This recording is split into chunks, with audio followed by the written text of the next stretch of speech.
Hello friends and welcome back to my YouTube channel. इस video में हम लोग करेंगे क्लास 10 ज्योग्राफी चैप्टर 7 जो कि लास्ट चैप्टर है, उसका हम लोग करेंगे एनसीईआरटी सॉल्यूशंस। तो फटाफट से स्टार्ट करते हैं। अगर आपको मेरा वीडियो अच्छा लगता है तो लाइक कर दीजिएगा, आप ज़्यादा से ज़्यादा दोस्तों के साथ शेयर कीजिएगा और चैनल को सब्सक्राइब करके ही जाइएगा। सो स्टार्ट करते हैं हम लोग MCQ के साथ। Which two of the following extreme locations are connected by east west corridor? तो Mumbai and Nagpur, Mumbai and Kolkata, Silchar and Porbandar, Nagpur and Siliguri. तो इसका करेक्ट आंसर है Silchar and Porbandar. Which mode of transportation reduces transhipment losses and delays? Railways, pipeline, roadways, waterways. इसका correct answer है pipeline. Which one of the following states is not connected with the HVJ pipeline? Madhya Pradesh, Gujarat, Maharashtra, Uttar Pradesh. Correct answer है Maharashtra. Which one of the following ports is the deepest landlocked and well-protected port along the east coast? Visakhapatnam. Which one of the following is the most important modes of transportation in India? इसका correct answer है railways. Which one of the following terms is used to describe trade between two or more countries? Internal, external, international trade या local trade? तो इसका correct answer है international trade. State any 3 merits of roadways. So roadways के 3 merits आप क्या बता सकते हैं? एक तो ये रेलवेज से चीपर हैं, यहाँ पे आप लोग को डोर टू डोर सर्विस मिलता है। इसमें लोडिंग कॉस्ट जो होता है वो काफ़ी कम होता है। इसके अलावा आप लिख सकते हैं कि जो टेरेन एरियाज़ है वहाँ पे रोडवेज बनाना आसान है रेलवेज़ के कंपैरिजन में। ये सब आप कुछ लिख सकते हैं 3 merits. Where and why is rail transport the most convenient means of transportation? Where, तो जो प्लेन एरियाज़ हैं वहाँ पे ये बहुत ही ज़्यादा कन्वीनियंट होता है, क्योंकि एक तो इससे जल्दी कोई भी सामान को पहुँचाया जा सकता है।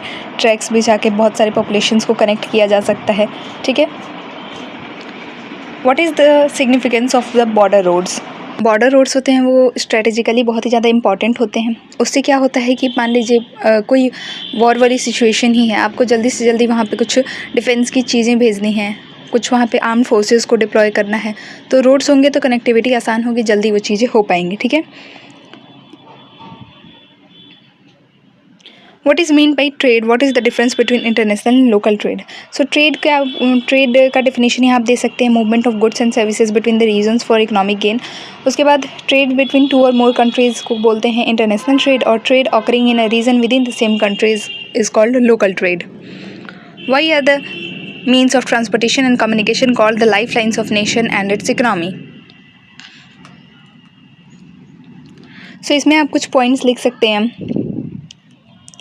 इससे क्या होता है, जो देखिए मीन्स ऑफ ट्रांसपोर्टेशन और कम्युनिकेशन से इससे प्रोडक्शन में हेल्प होता है, गुड्स एंड सर्विसेज के मूवमेंट में हेल्प होता है, ट्रांसपोर्ट से कम्युनिकेशन में भी डेवलपमेंट आता है। बहुत सारे कम्युनिकेशन के तरीके से हम देश या विदेश के विभिन्न जगहों से जुड़ सकते हैं, अपने विचार रख सकते हैं, वहाँ से कुछ मतलब इंफॉर्मेशन, टेक्नोलॉजी, ये सब का हम लोग आदान प्रदान कर सकते हैं। ट्रांसपोर्टेशन नेटवर्क अच्छा होगा, जैसे कि रेलवेज़ हो गया, रोडवेज़ हो गया, एयरवेज़, पाइपलाइंस, जितने भी हैं, अगर ये अच्छा होगा तो इससे क्या होगा, चीज़ें एक जगह से दूसरी जगह तक पहुंच पाएंगी, एक्सेसिबिलिटी बढ़ेगी।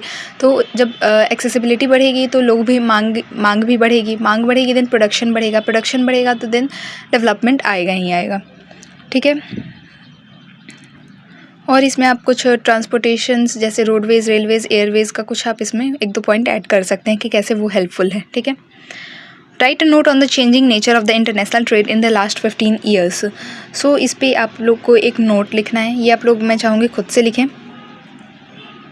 लास्ट 15 ईयर का आपको कुछ, आप इसके बारे में थोड़ा बहुत जानकारी आप यूट्यूब, गूगल से देख सकते हैं। उसके बाद आप लोग इसको खुद से लिखिए। 150 वर्ड्स ज़्यादा नहीं है, 120 वर्ड्स, 120 वर्ड्स ज़्यादा नहीं है। इसमें आराम से छोटी मोटी चीज़ें लिखेंगे, 120 वर्ड्स हो जाएगा। फैक्चुअल डेटा भी आप मेंशन कर सकते हैं, लाइक 15 ईयर्स का पूछ रहा है तो 15 ईयर्स में कितना हमारा डेवलपमेंट हुआ है, ट्रांसपोर्ट और कम्युनिकेशन के थ्रू कितना डेवलपमेंट हुआ है, ये सब कुछ फैक्चुअल डेटा भी आप मेंशन कर सकते हैं। सो इसके बाद क्विक ड्राइव करके दिया हुआ है। Northern terminal of the north south corridor, Srinagar. The head quarter of the southern railway zone, southern railway zone का हेड क्वार्टर कहाँ है?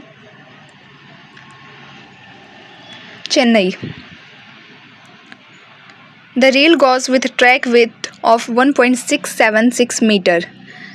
Broad gauge. A riverine port, Kolkata port. Busiest railway junction in northern India, Mughalsarai. और यहाँ पे ख़त्म होता है। तो मिलते हैं हम लोग नेक्स्ट क्लास या नेक्स्ट सब्जेक्ट देखते हैं क्या शुरू करते हैं। मिलते हैं नेक्स्ट वीडियो में, तब तक के लिए stay tune. Thank you for watching the video.